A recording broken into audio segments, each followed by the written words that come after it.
Hi friends, welcome to my channel KVL Prasanna vlogs.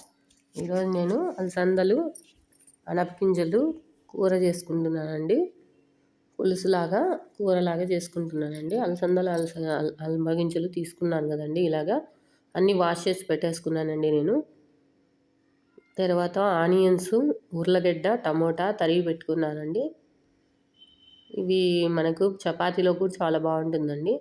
అలాగే కావాల్సిన పదార్థాలు: ఆవాలు, సాల్ట్, శనక్కాయ విత్తనాల పొడి అండి. దీంట్లో నేను కారం వేసి పెట్టుకున్నాను. మీకు కావాలంటే ఇంకా కారం యాడ్ చేసుకోవచ్చండి. అలాగే కారపొడి కూడా తీసుకోవాలండి కొద్దిగా.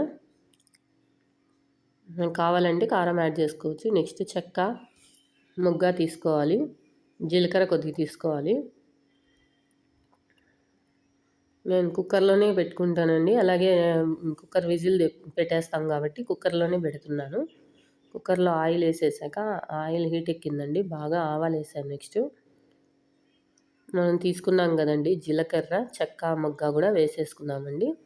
ఇంకా కావాలంటే మీరు తెల్లగడ్డ పేస్ట్ వేసుకుంటారు కదండి. మేము తెల్లగడ్డలు వాడమని నేను తెల్లగడ్డలు వేసుకోలేదండి. ఆనియన్స్ మట్టికి వేసుకుంటున్నాను. అందుకని తెల్లగడ్డలు కూడా వేసుకోవచ్చు మీరు తెల్లగడ్డలు పేస్ట్ చేసి. ఈ మసాలా కూర చాలా బాగుంటుందండి రైస్లో. కానీ ఎక్కువ మసాలా లేకుండా నార్మల్గా చేస్తున్నానండి నేను. అలాగే టమోటాలు, ఎర్రగడ్డలు, ఉల్లగడ్డలు వేసి బాగా కలుపుకోవాలండి. లైట్గా వేగితే సరిపోతుందండి, ఎందుకంటే మనం కుక్కర్ పెట్టేస్తాం కాబట్టి. నెక్స్ట్ కరివేపాకు కొద్దిగా తీసుకున్నానండి.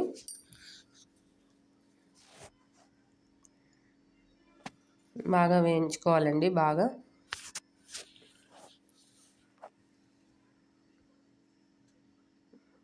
కొంచెంసేపు ఉంచేసి మనము తర్వాత అనపగింజలు తీసుకున్నామండి. అనపగింజలు, కందిగింజలు తీసుకున్నాం కదండి, అలసందలు. అలాగే పసుపు చిక్కటి వేసుకోవాలండి.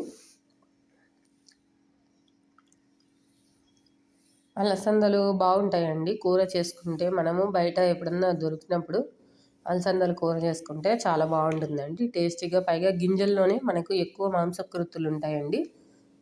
మాంసం తినని వాళ్ళకు ఎక్కువగా ఈ గింజలు తీసుకోవడం వల్ల ఆరోగ్యానికి మంచిది. తర్వాత సాల్ట్ వేసుకున్నానండి.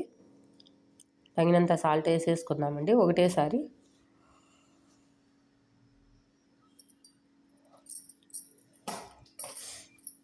అన్నీ ఒకటేసారి కుక్కర్ పెట్టేసుకుంటే ఇంకా దించేసి డైరెక్ట్ సర్వ్ చేసుకోవచ్చండి మనము. ఛానల్ చూస్తున్న వాళ్ళు దయచేసి సబ్స్క్రైబ్ చేయండి ప్లీజ్. అలాగే ధనియాల పొడి తీసుకున్నానండి నేను. కొద్దిగా ధనియాల పొడి వేస్తే కొద్దిగా బాగుంటుందండి. మరీ ఎక్కువ మసాలా కావాలనుకుంటే కొబ్బరి అవన్నీ పేస్ట్ చేసి వేసుకోవచ్చు. నేను అంత ఎక్కువ వేయట్లేదండి, నార్మల్గానే వేస్తున్నాను. అన్నీ మనం గింజలన్నీ వాటర్లో ఒకసారి కడిగేసి వేసుకోవాలండి. ఎందుకంటే మనకి ఏదన్నా ఇసుకలాగా అలా ఉన్నా కూడా పోతుంది లాస్ట్లో అడుగు.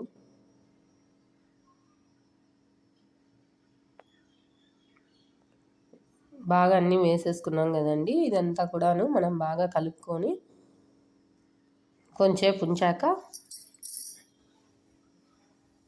మూత పెట్టుకోవచ్చు. దయచేసి ఛానల్ చూసే వాళ్ళందరికీ రిక్వెస్ట్, దయచేసి సబ్స్క్రైబ్ చేయండి, లైక్ చేయండి, షేర్ చేయండి. ప్రతిసారి చెప్తున్నాను, దయచేసి సబ్స్క్రైబ్ చేయండి. ఇలాంటి మంచి వీడియోస్ మీకు ఎన్నెన్నో మరిన్ని పెడతానండి నేను. చూడండి బాగా కలుపుకున్నాం కదండి. మనం టమోటాలు వేసుకుంటాం కాబట్టి పులుపు సరిపోతుంది. ఇంకా కావాలంటే చింతపండు రసం పిండుకోవచ్చు. నేనైతే సరిపోతుందని చెప్పి ఇలాగే వేసుకున్నానండి. కొద్దిసేపు 2 మినిట్స్ ఉన్నాక ధనియాల పొడి వేసుకుందామండి. 1/2 స్పూన్ వేసుకుంటే చాలండి. ఒకసారి కలుపుకుందామండి మళ్ళీ. దీంట్లో ఎక్కువ మసాలా లేదు కాబట్టి పిల్లలు కూడా పెట్టచ్చండి, ఎలాంటి సైడ్ ఎఫెక్ట్స్ ఉండవు మనకి.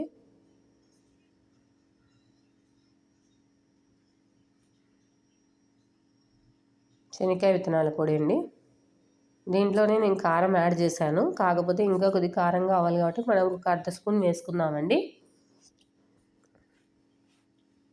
చూడండి శనక్కాయ విత్తనాల పొడి నేను కచ్చాపచ్చగా కొట్టి పెట్టుకున్నానండి.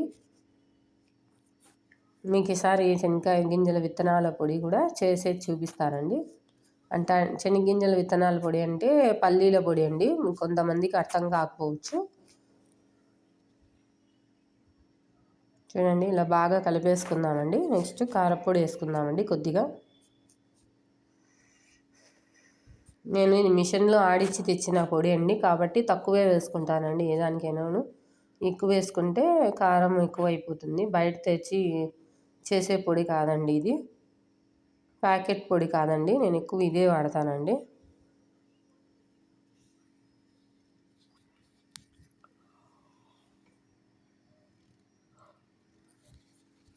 చూడండి బాగా కలుపుకోవాలండి ఇలాగా. దీన్ని ఇప్పుడు మనం కొన్ని వాటర్ పోసుకుందామండి. చెప్పాను కదండి, పులుపు కావాలనుకుంటే చింతపండు నీళ్ళు పోసుకోవచ్చు. కొంతమంది ఇలాగే సరిపోతుంది అనుకుంటే మనం వాటర్ పోసేసి మూత పెట్టేసుకుందామండి.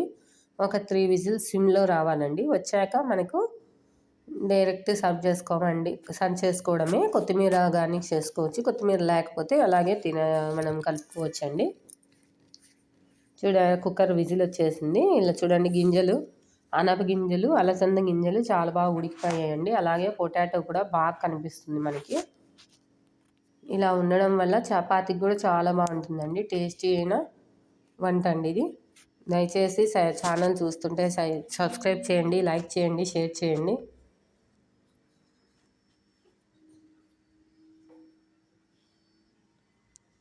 Thank you for watching KVL Prasanna Vlogs.